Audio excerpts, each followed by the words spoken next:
Hello and welcome back to our candidate conversations. I'm here with Jake Costello. He is running for Associate Circuit Judge in Division 11, and it's so good to have you with us Thank today. you, Pastor. And just as a reminder, my name is Pastor Daniel. I'm here at New Hope Fellowship, and we are not endorsing or sponsoring any of these candidates.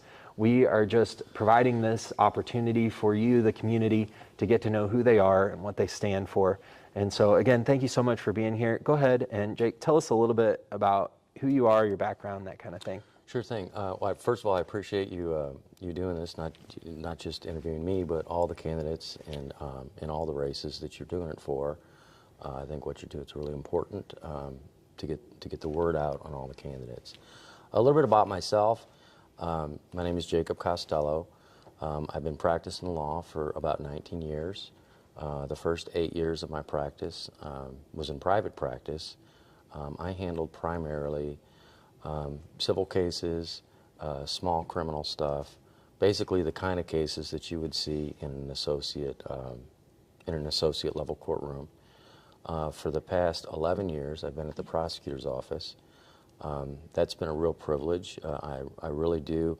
That's one thing when I was in private practice that was kind of lacking is I've always had kind of a strong desire to do something for the community. That's something that I found at the prosecutor's office.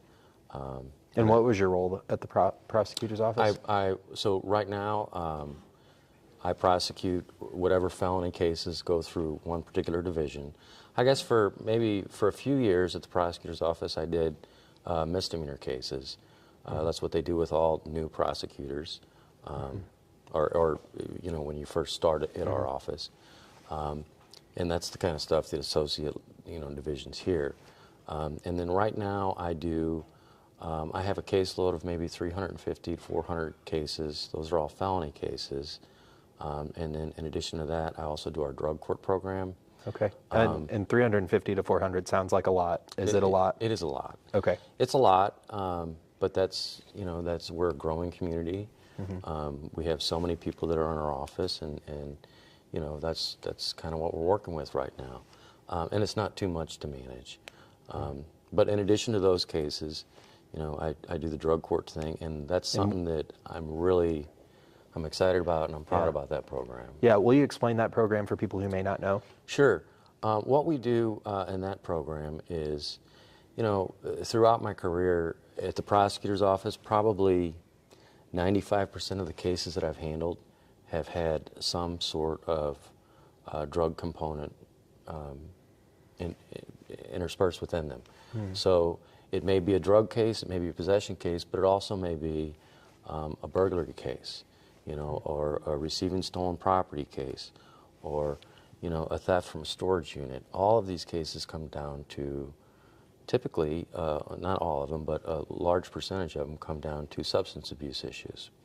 So what the goal of the treatment court is to take these people. It's an intensive program.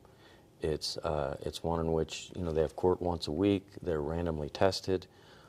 They have self-help meetings. They have group therapy. They have individual therapy. Basically, it is giving these individuals that are in this situation the tools that they need to succeed if they want to. Substance abuse is one of those things where, we're in Jefferson County. Almost everyone I know has had a friend or a family member affected by, in some negative way, by substance abuse. So the goal of these programs is to try to channel these people in a different direction. And, for some people that works. Other people, it doesn't. And, the goal behind that is to, let's see why somebody's in front of us here, and let's see what we have to do to ensure that they don't have to come back. Right. That should be the goal of what we're doing. So anyway, that's kind of a little bit about what I do at the prosecutor's office. Yeah, I love drug court. I know I have a friend who went through the program years ago, and she was able to get her family back. Right. Her kids. Well, and that's the thing. That's the thing, is that it doesn't just affect this one individual. Right. You know, that individual that comes before the court that has a substance abuse problem, well, they've also got parents who are up all night worrying about them. You know, they've got, a lot of times they've got kids who don't have a reliable parent. You know, they have employers that can't count on them. You know, it spreads out everywhere. And so that's kind of the goal, and and I'll tell you why I enjoy it, because you meet people coming into this program, you can tell looking at them that their life's not going well. You know, they're in court. And to see these people after a year, and to see life back in their eyes, and to see them smiling, it's really rewarding. So that's kind of what I do at our office right now. That's awesome. Yeah, I like it. Yeah. And so I do want to dive into some of these questions Sure. that we sent over to you. Absolutely. And so go ahead and describe an instance in which you faced an ethical dilemma and how you resolved it. Okay. Doing what I do, I face ethical dilemmas frequently. Sometimes those are situations in which, you know, I have a case that I'm prosecuting, I'm speaking with a victim, and it comes out in that conversation that the facts of the case may not be exactly what we thought that they were. And so what do? You know, do you prosecute that case because you want to win? No, you don't do that. You disclose that information to the defense attorney, and you know, that situation comes up quite a bit. I've had other situations. This is kind of a funny one, but it happened. You know, I see people in the court all the time, and they say hi, and I say hi, and a lot of times I don't know who they are. But one time, right before a hearing, a guy walked up to me that I had said hi before, and he said, hey, I just wanted to let you know I'm going to pay that person back for everything I stole. And I said, okay, do you have a case on today? And he's like, yeah, it's with you. You're the prosecutor. I said, okay. So there's situations like that that come up, you know, and so what do you do with that information? You know, and in that particular case, I told the person, I said, okay, you know, have a seat. It's best if you don't talk to me because I am prosecuting your case. But, you know, I convey that information to the defense attorney. You know, in that particular case, he asked me if my recommendation was still good in the case. It was.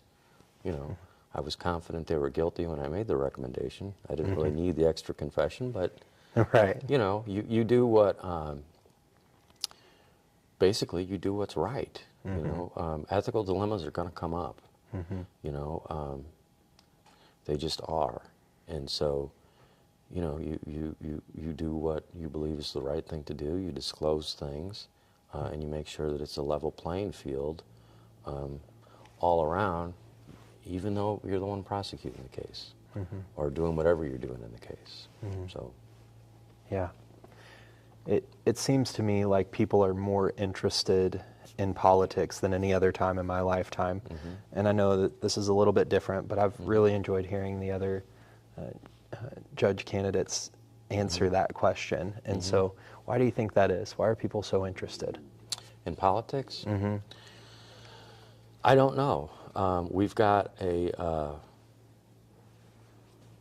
and this is a tough question because we can't talk a lot about political things. Sure. But in general, I think the political atmosphere has been pretty charged up the last few years.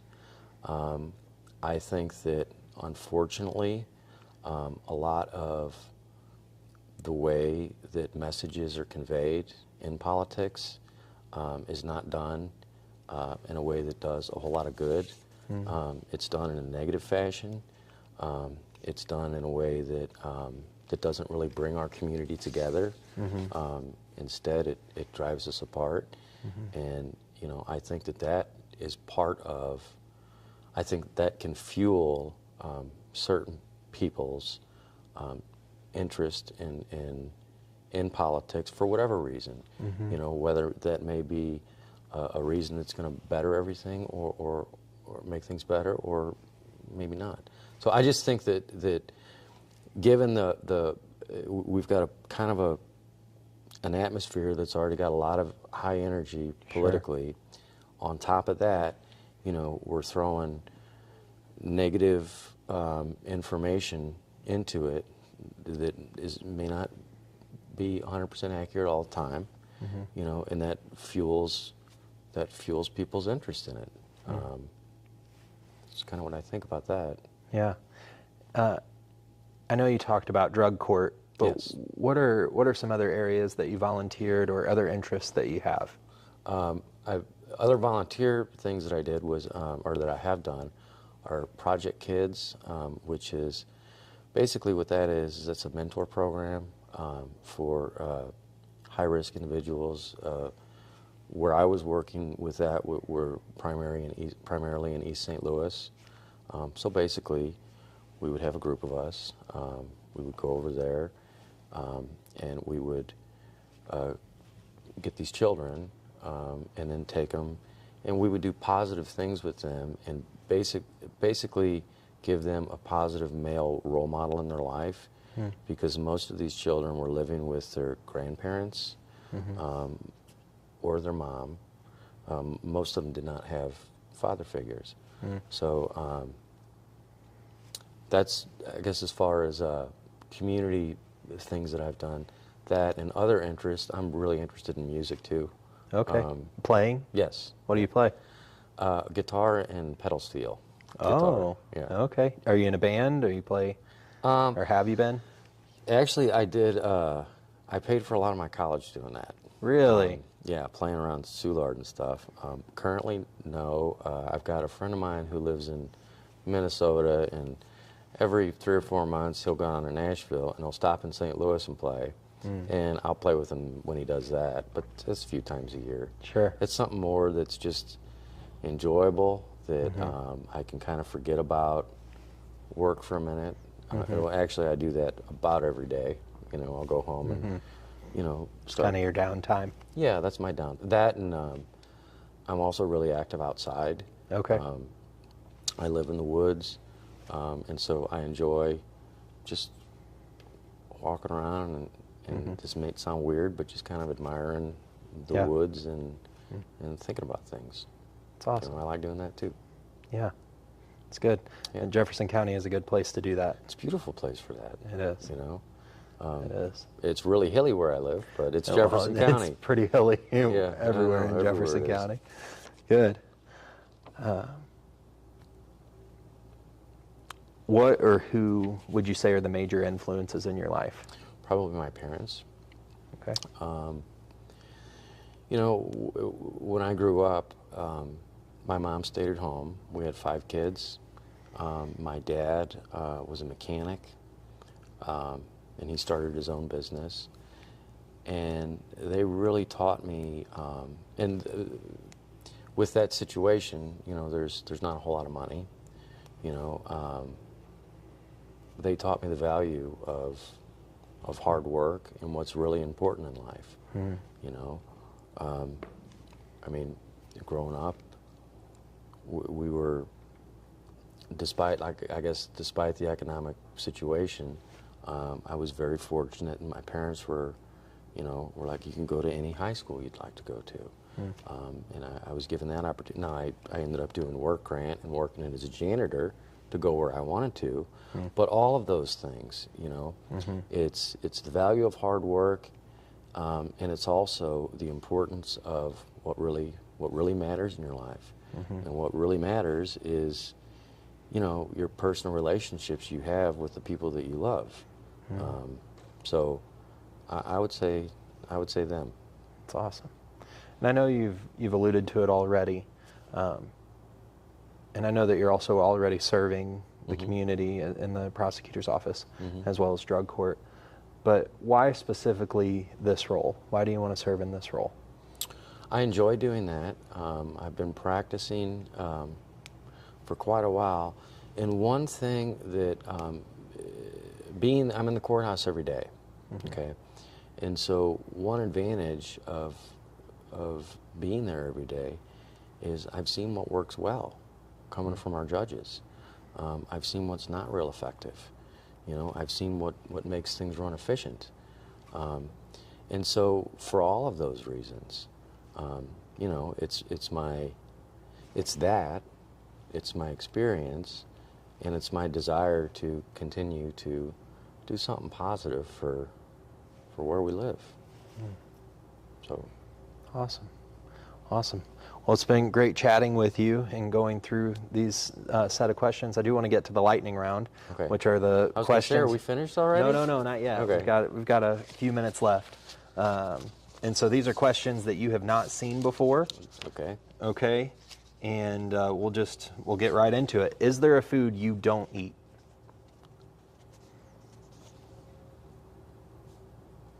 Yes. I'm not a fan. This is going to sound strange. Go for it. I'm not a fan of meals that are made with organ meats. Okay. Like liver foods. Okay. Organ meats are something that I've never really been into. Okay. I mean, that's a kind of a gross answer, but Okay. some No, people that's fair. some people like it. I mean, Sure. I'm just It's not for a you. big fan, right? Yeah. Staying with the food theme, what is your go-to beverage? Water. Water. That's a good one. Let's see. That's an easy one for me. Yeah. Water and coffee, that's like all I drink. Yeah. You mentioned music. Who's your Yes. favorite band or musical artist? And I know that's tough. That is an incredibly difficult question. You want to do a top 3 or 5? Well, so I can explain that one, though. Yeah. I have different favorites for different reasons. Sure. And it just kind of depends on, you know, Okay. what's going on in my life. Sometimes, you know, I'll come home and I want to listen to good old-fashioned Southern rock music, and I'll do that. Other times, I'll go home and I might want to listen to John Coltrane, you know, and I'll do that. So my favorites are, it just depends on what's going Sure. on that particular day. Yeah, I get that. When you were 6 years old, what did you want to be when you grew up?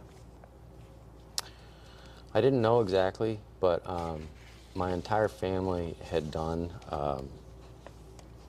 basically they did manual labor work. My grandpa was a construction person. My dad did automotive repair.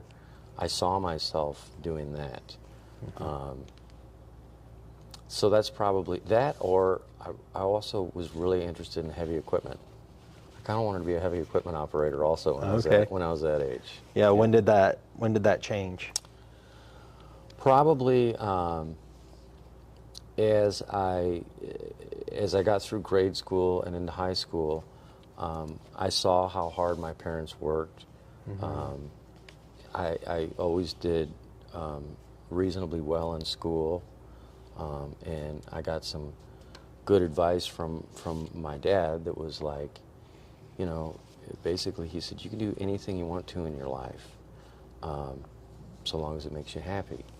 So if you're happy going to school and doing this, and then just going to school right now, do that. And then that kind of led to, okay, well, apparently I'm okay at doing school stuff. I'm not so good at this other stuff, you know, so I'll pursue this. And then that kind of turned into where I am now. Awesome. Yeah. Awesome. Well, it's been great having you on today. Oh, it's been a pleasure being here. And where can people find more information about you? They can go to Facebook. I'm on Okay. there. I don't have, I didn't send flyers out and stuff like that, but in the leader, they can read, the leader did a great questionnaire with all the candidates that we've all answered questions on. You can read that. You can go to Facebook. It's public. I don't really, you can look at it there, or you can ask to be my friend, and I'll certainly accept it. Okay. And that, I think I changed it the other day to elect Costello judge. I think Okay. that's what it's listed on. Okay. On Facebook. Awesome. Well, it's been good having you on, and Yeah, I've thanks had a so great much for